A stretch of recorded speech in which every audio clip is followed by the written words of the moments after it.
देखें कितना टेस्टी वाला तड़का हमारा ये तैयार है। अब आप देख के समझ ही गए होंगे किस चीज़ का है। जी हाँ, ये कढ़ी का है।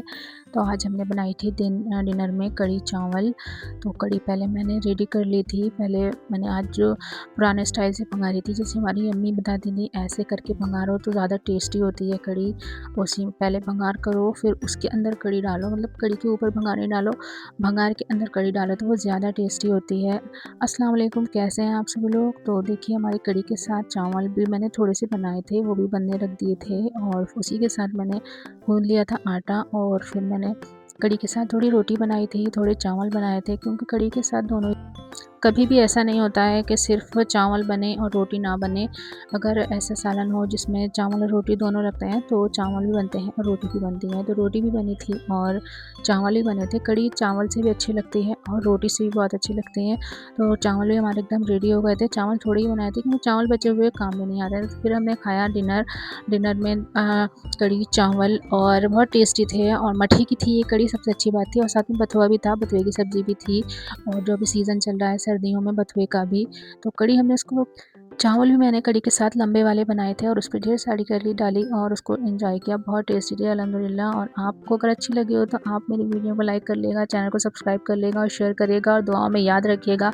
और फिर सुबह में हमने बनाए थे पराठे, मूली के पराठे और चाय। ये हमारे सबसे ज़्यादा फेवरेट हैं मूली के पराठे। ये हम किसी भी टाइम बनाकर खा लेते हैं। जब भी मूली होती है घर में तो मूली का पराठा बनना ही होता है हमारे घर में। तो ये जो नाश्ते में हमने बनाए थे मूली के पराठे और इसको सरसों के तेल से हमने फ्राई किया था, क्योंकि घी से ज़्यादा टेस्टी जो होता है वो सरसों का तेल होता है। और ये जो ट्रायंगल वाला पराठा होता है ना, ये बहुत मुश्किल से सिकता है, ये सिक नहीं पा रहा था बहुत ज़्यादा। और मैंने देखी चाय और उन्होंने फिर सेका इसको। आधा पराठा इसका मैंने कल ही खा लिया था। तो ये डेढ़ पराठा था सिर्फ हमारा, रात मैंने बना के थे तो आधा मैंने रात ही इसमें से खा लिया था। ये कह रही थी आधा कैसे, मैंने कहा आधा मैंने खा लिया था और बाकी ये टूट भी गया था, क्योंकि इसमें जो स्टफिंग थी बहुत ज़्यादा थी, मूली बहुत ज़्यादा थी तो ये बिखर रही थी। और बस चाय भी हमारी अब रेडी थी, बस अब हम इंजॉय करेंगे टेस्टी वाले मूली के पराठे और चाय अदरक वाली। और अंडे तो होते ही हैं अल्हम्दुलिल्लाह। अब देखिए जब नाश्ता से फारिग हो गए थे, बचा हुआ दूध भी रखा हुआ था, इसको भी गर्म करना है और अभी बर्तन धोने हैं, बहुत सारे हो गए थे, सारे बर्तन मैंने खाली किए।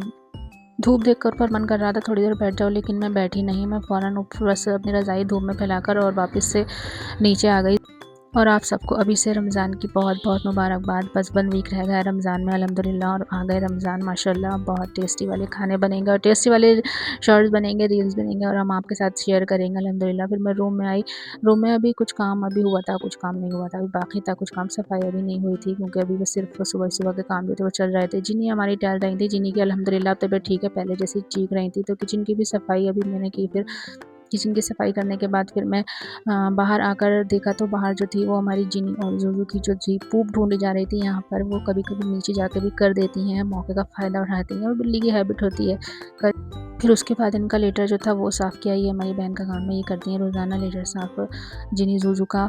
और इसको अगर उसमें लेटर साफ़ नहीं करो तो फिर वो पॉटी नहीं करती हैं, इसमें बहुत ज़्यादा परेशान घूमती हैं। उनको इतनी हैबिट होती है इसमें हर पॉटी करने की कि अगर ये साफ़ नहीं हो तो फिर वो कहीं भी कर देती हैं और परेशान घूमती हैं। अगर लीटर साफ़ नहीं करो तो फिर वो कहीं भी वो पॉटी कर देती हैं परेशान होकर। फिर देखिए कितने आराम से आकर रात में ये सो गई थी दोनों, थक कर पूरे मतलब बाहर जाने लगी छत पे, मतलब बाहर नहीं जाती छत पर जाने लगी, छत के ऊपर वाली छत पे भी जाने लगी हैं, मोहल्ले पड़ोस में घूम के आने लगी हैं। लेकिन हम तो सोच रहे थे हमारी जिनी दूधू शायद अब वापस नहीं आएंगी, जो ये चली गई थी 1 दिन के लिए। तो लेकिन अल्हम्दुलिल्लाह ये वापस आ गई, क्योंकि खाना नहीं खाती हैं कहीं पर भी दोनों, कुछ भी सिर्फ अपने कैट फूड के अलावा ये कुछ नहीं